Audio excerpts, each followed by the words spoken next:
It is said that the greatest enemy of knowledge is not ignorance, but the illusion of knowledge. This quote from Stephen Hawking could very well be Galileo Galilei's motto.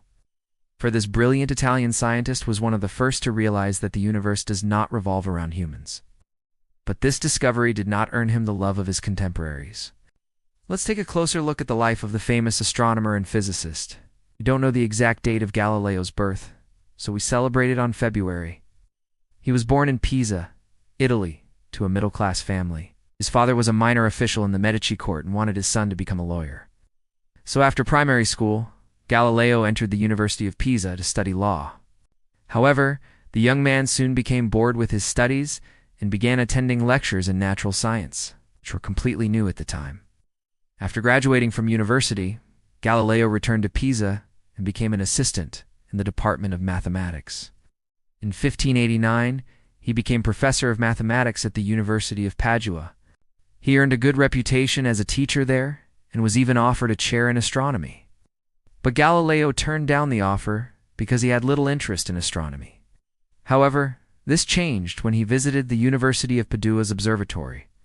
The telescope that Galileo saw there left such an impression on him that he bought one immediately and began observing the sky. This is how the story goes. At first, he discovered the 4 largest satellites of Jupiter, which no one had seen before.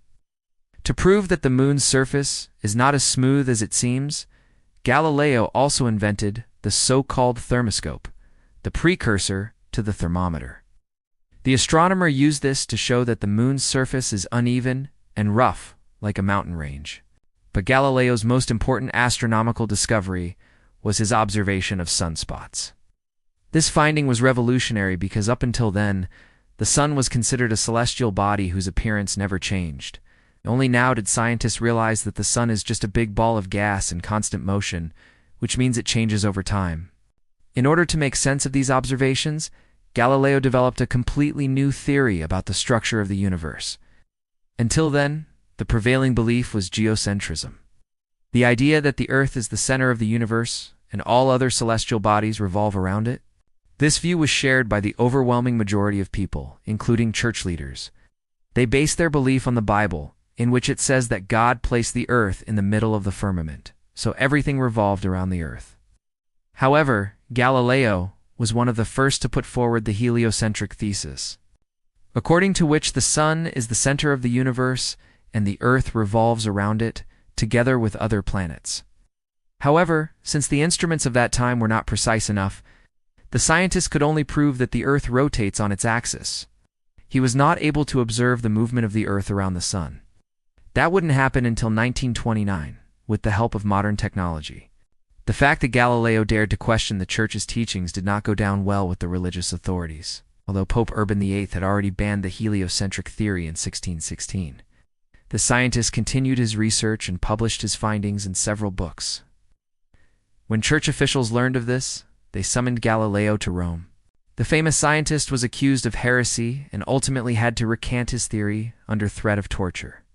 The conflict between Galileo and the Church was one of the most important confrontations between science and religion in history.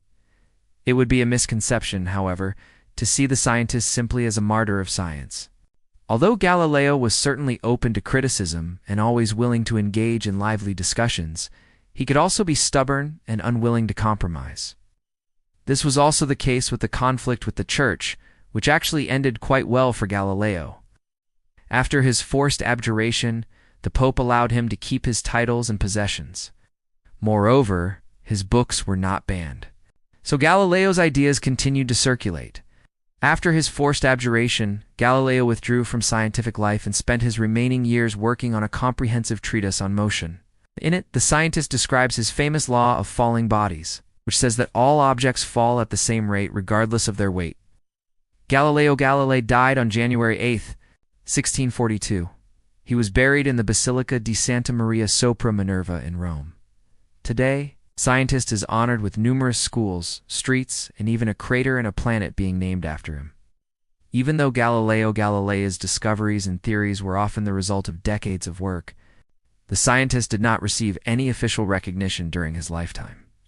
With his perseverance and groundbreaking ideas, he laid the foundation for classical mechanics, celestial mechanics, and observational astronomy. Thus, the Italian is one of the most important scientists of the scientific revolution and one of the most important milestones on the path to modern science. What do you think? Did Galileo Galilei have the right to question the Church's teaching, or was he wrong to challenge such an influential institution? We're looking forward to your comments. If you enjoyed our look into the life of the famous scientist, please give us a thumbs up. With that, thanks for watching. See you next time.